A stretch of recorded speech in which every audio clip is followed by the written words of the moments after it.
Today's video brings us back to Stanley Park for the Anfield Road expansion update.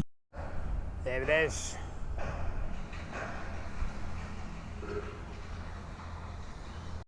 Don't forget, if you do like content like this, you can subscribe to our channel for future projects that we will be doing on a weekly basis. We're going to try and address some comments that we had on our previous video, people just asking questions and stuff like that.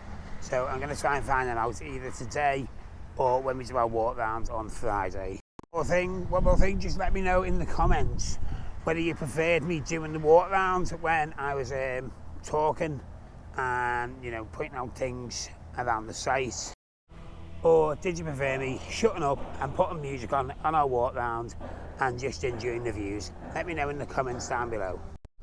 So I've just been speaking to one of the surveyors there, and they are going to be doing work on the lower part of the Anfield stand to modernise it during the World Cup. So the answer to that question is yes, they will be doing work on that stand during the World Cup.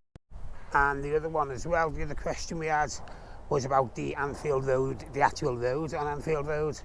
As one of our subscribers did point out, they are going to be building a road around the stand.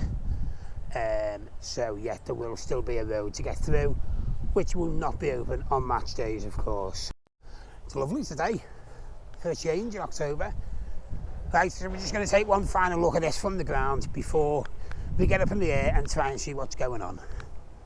I'll just flip you around now.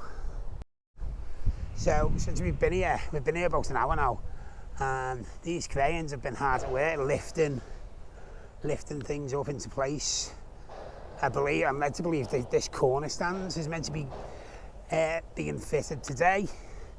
Unfortunately, we can't be here to see that, just as other prior arrangements.